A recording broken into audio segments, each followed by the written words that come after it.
अलग अलग पुतलियों की उलाहना सुन सुनकर थक चुके राजा भोज हिम्मत करके 30वीं बार भी सिंहासन पर बैठने जाते हैं, लेकिन इस बार उन्हें 30वीं पुतली जयलक्ष्मी रोकती है और कहती है कि अगर तुम राजा विक्रमादित्य की तरह तपस्वी हो तो ही इस सिंहासन पर बैठो। यह कहते हुए 30वीं पुतली जयलक्ष्मी उसे राजा विक्रमादित्य के तपस्वी होने से जुड़ी कहानी सुनाती है। जयलक्ष्मी ने बताया कि राजा विक्रमादित्य बड़े तपस्वी राजा थे। उन्हें एहसास हो गया था कि अब वह ज्यादा से ज्यादा 6 महीनों तक ही जी सकते हैं। इसके बाद उन्होंने वन में एक कुटिया बनाई और राजकाज से जो समय बच जाता था उसमें साधना करने लगे। एक दिन राजमहल से कुटिया की तरफ आते वक्त उनकी नजर एक हिरण पर पड़ी।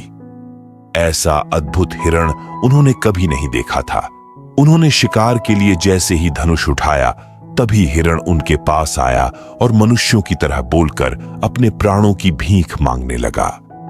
हिरण को मनुष्य की तरह बोलते हुए देख राजा को बहुत आश्चर्य हुआ और उनका हाथ रुक गया। राजा ने उस हिरण से पूछा कि वह मनुष्यों की भाषा कैसे बोल लेता है। इस पर हिरण ने कहा कि यह सब आपके दर्शन करने और आपकी तपस्या की शक्ति के चलते हुआ है। इसके बाद राजा की जिज्ञासा और बढ़ गई। उन्होंने उस हिरण से पूछा कि इसकी वजह क्या है, तो उसने बताना शुरू किया। हिरण ने कहा कि मैं जन्म से हिरण नहीं हूं। मेरा जन्म एक राजा के घर हुआ था। अन्य राजकुमारों की तरह मुझे भी शिकार खेलने का शौक था। एक दिन मुझे जंगल में कुछ दूरी पर हिरण होने का एहसास हुआ और मैंने आवाज को लक्ष्य करते हुए बाण चला दिया, लेकिन यह आवाज एक योगी की थी जो बहुत धीमी आवाज में मंत्र उच्चारण कर रहे थे। वह तीर उन्हें तो नहीं लगा, लेकिन उनके कान को छूते हुए एक पेड़ में घुस गया। मैं अपने शिकार की खोज में जब वहां पहुंचा तो पता चला कि मुझसे बड़ा पाप होते होते रह गया। साधना में विघ्न पड़ने से वह योगी बहुत नाराज थे और मुझे सामने देखकर वह समझ गए कि यह बाण मैंने ही चलाया था। इससे पहले कि मैं कुछ कहता, उन्होंने मुझे श्राप दे दिया। उन्होंने कहा कि हिरण का शिकार करने वाले मूर्ख, आज से तू खुद हिरण बन जाएगा और शिकारियों से अपनी जान बचाने के लिए यहां से वहां भटकता रहेगा। इसके बाद मैं उस योगी के पैरों में गिर पड़ा और श्राप से छुटकारा पाने की प्रार्थना करने लगा। मेरी आंखों में पश्चाताप के आंसू देखकर योगी को दया आ गई और उन्होंने मुझसे कहा कि अब श्राप तो वापस नहीं हो सकता, लेकिन इसका प्रभाव कम हो सकता है। तुम तब तक हिरण बनकर भटकते रहोगे जब तक महान और तेजस्वी राजा विक्रमादित्य के दर्शन नहीं हो जाते। उनके दर्शन होते ही तुम मनुष्यों की तरह बोलने लगोगे। राजा विक्रम ने जिज्ञासा से उस हिरण से पूछा कि तुम अब मनुष्य की तरह बोल तो रहे हो, लेकिन तुम्हें हिरण रूप से मुक्ति कब मिलेगी और कब तुम मनुष्य रूप में आओगे? हिरण ने जवाब दिया कि इस रूप से भी मुझे जल्द ही मुक्ति मिल जाएगी। योगी ने कहा था कि अगर मैं आपको अपने साथ लेकर उस योगी के पास जाऊं तो मैं अपने वास्तविक रूप में आ जाऊंगा। यह कहकर हिरण आगे आगे चलने लगा और राजा विक्रम उसके पीछे चलने लगे। थोड़ी दूर चलने के बाद उन्हें एक योगी साधना करता नजर आया। राजा समझ गए कि हिरण रूपी राजकुमार इसी योगी की बात कर रहा है। वे जब उसके पास आए तो योगी पेड़ से उतरकर सीधा खड़ा हो गया। उसने राजा का अभिवादन किया। राजा विक्रमादित्य समझ गए कि यह योगी उन्हीं की प्रतीक्षा कर रहा था। जिज्ञासावश राजा ने उससे पूछा कि आप मेरी प्रतीक्षा क्यों कर रहे थे?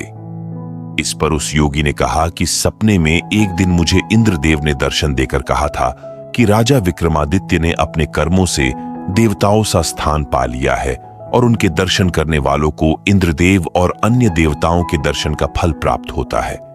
इसलिए मैं इतनी कठिन साधना आपके दर्शन के लिए कर रहा था। राजा विक्रमादित्य ने उस योगी से कहा कि अब तो आपने मेरे दर्शन कर लिए हैं, क्या मुझसे कुछ और चाहते हैं? इस पर योगी ने उनसे उनके गले में पड़ी इंद्रदेव की ओर से मिली मूंगे वाली माला मांगी। राजा ने खुशी खुशी वह माला उस योगी को दे दी। योगी ने जैसे ही उनका आभार प्रकट किया, वैसे ही श्रापित राजकुमार फिर से मानव शरीर में आ गया। उसने पहले राजा विक्रम के और फिर योगी के पांव छुए। इसके बाद राजा उस राजकुमार को लेकर अपने महल आ गए अगले दिन वह उसे अपने रथ पर लेकर उसके राज्य के लिए निकले। दोनों जैसे ही राज्य में घुसे तभी सैनिकों ने उनके रथ को चारों तरफ से घेर लिया। वो राज्य में प्रवेश करने की वजह पूछने लगे। राजकुमार ने अपना परिचय दिया और सैनिकों से रास्ता छोड़ने के लिए कहा, लेकिन सैनिकों ने बताया कि उसके माता पिता को बंदी बनाकर जेल में डाल दिया गया है। अब यहाँ का राजा कोई और है।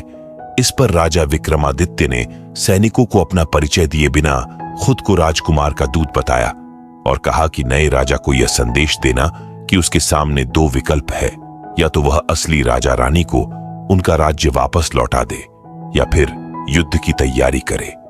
उस सेनानायक को यह सुनकर बड़ा अजीब लगा। उसने राजा विक्रमादित्य का मजाक उड़ाते हुए कहा कि युद्ध कौन करेगा? क्या तुम दोनों युद्ध करोगे? यह उपहास देखकर राजा विक्रमादित्य का क्रोध सातवें आसमान पर पहुंच गया। उन्होंने तलवार निकाली और उस सेनानायक का सिर धड़ से अलग कर दिया। सेना में भगदड़ मच गई। किसी ने दौड़कर नए राजा को यह खबर दी। यह सुनते ही राजा सेना लेकर वहां पहुंचा। राजा विक्रमादित्य इस हमले के लिए पहले से तैयार थे। उन्होंने तुरंत दोनों बेतालों को बुलाया। दोनों बेतालों ने राजा विक्रमादित्य का आदेश मिलते ही रथ को हवा में उठा दिया। इसके बाद उन्होंने गायब होने वाला तिलक लगाया और रथ से कूद गए। अदृश्य होकर उन्होंने दुश्मनों को गाजर मूली की तरह काटना शुरू कर दिया।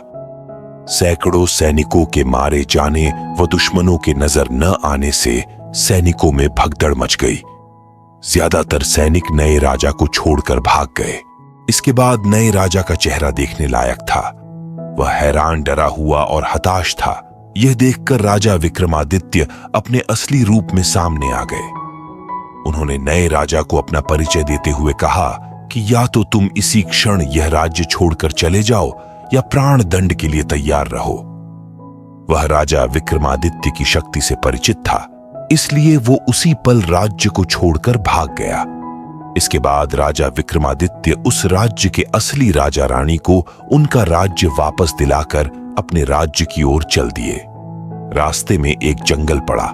वहां एक हिरण राजा विक्रमादित्य के पास आया और एक शेर से बचाने की गुहार करने लगा, लेकिन राजा विक्रमादित्य ने उसकी मदद नहीं की क्योंकि वह भगवान के बनाए नियम के खिलाफ नहीं जा सकते थे।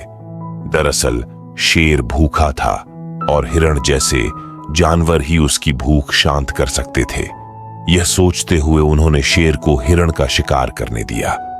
कहानी समाप्त होते ही 30वीं पुतली जयलक्ष्मी ने राजा भोज को कहा कि अगर आप भी राजा विक्रमादित्य की तरह पराक्रमी है और आपके अंदर भी तपस्वी भाव है तो ही सिंहासन पर बैठना, वरना नहीं। इतना कहते ही 30वीं पुतली वहां से उड़ जाती है। कहानी से सीख। इस कहानी से हमें यह सीख मिलती है कि हमें दूसरों की मदद करनी चाहिए और कभी हमसे अनजाने में गलती हो जाए तो उसका पश्चाताप जरूर करना चाहिए।